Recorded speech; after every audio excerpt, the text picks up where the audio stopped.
मकर संक्रांति के दिन सूर्य देव की आराधना करने से विशेष लाभ मिलता है।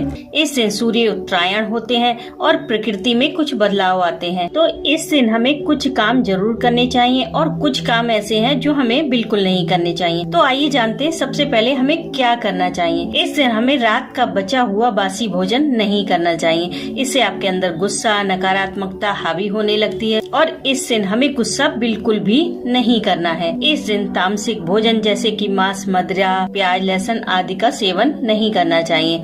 मकर संक्रांति पर केवल हमें सात्विक भोजन ही ग्रहण करना चाहिए। इस दिन किसी भी गरीब या असहाय व्यक्ति की सहायता करने से और उसे भोजन कराने से हमारे पुण्य में वृद्धि होती है और पापों का नाश होता है। इस दिन अगर घर पर कोई मांगने आए तो आप उसे खाली हाथ बिल्कुल ना भेजें। आपको उसे कुछ ना कुछ, चाहे वो खिचड़ी है, चाहे तिल के लड्डू या कोई और चीज है, आप उसे देकर जरूर विदा करें। अब आइए जानते हैं कि हमें क्या चीज जरूर करनी चाहिए। इस दिन अधिक से अधिक सूर्य की रोशनी में रहें, उनके प्रति कृतज्ञता का अनुभव करें और उन्हें श्रद्धा पूर्वक प्रणाम करें। मकर संक्रांति वाले दिन सूर्योदय और सूर्यास्त दोनों समय पूजा पाठ करें। इसके साथ ही सूर्य देव को जल अर्पित करना ना भूलें। मकर संक्रांति के दिन पितरों का तर्पण करना शुभ माना जाता है। इस दिन तर्पण से पितृदोष दूर होता है, साथ ही पूर्वजों की आत्मा को शांति मिलती है। मकर संक्रांति के दिन दान देना काफी शुभ माना जाता है।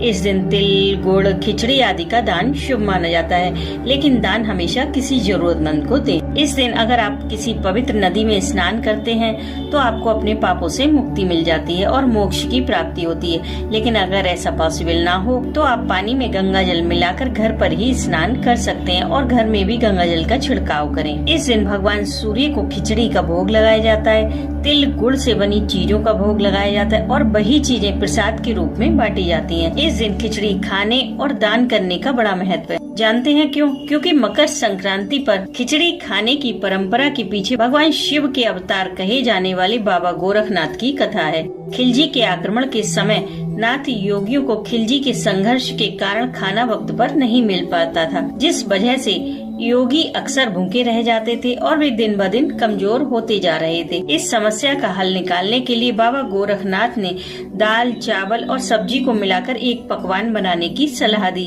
नाथ योगियों को यह व्यंजन बहुत पसंद आया। बाबा गोरखनाथ ने इस व्यंजन का नाम खिचड़ी रखा। तब से गोरखपुर स्थित बाबा गोरखनाथ के मंदिर के पास मकर संक्रांति के दिन खिचड़ी मेले की शुरुआत आरम्भ हुई।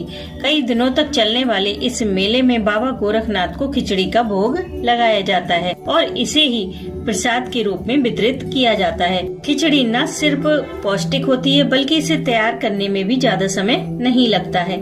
इसे खाने से शरीर को तुरंत ऊर्जा मिलती है और यह पचने में भी आसान होती है। मकर संक्रांति के दिन सूर्य भगवान और विष्णु भगवान की पूजा की जाती है। इस दिन गायत्री मंत्र का जाप करना बहुत शुभ माना जाता है। आप सूर्य नारायण की किसी और मंत्र का भी जाप कर सकते हैं, जैसे ओम सूर्याय नमः, ओम घृणी सूर्याय नमः, ओम ह्रीम ह्रीम सूर्याय नमः।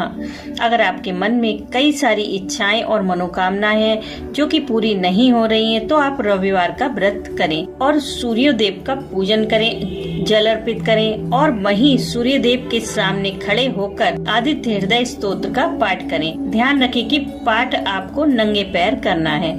अगर आपको संस्कृत में पढ़ना नहीं आता तो आप इस पाठ को सुन सकते हैं। सूर्य देव के सामने हाथ जोड़कर जमीन पर नंगे पैर खड़े हो जाएं और इस पाठ को पूरी श्रद्धा के साथ सुने।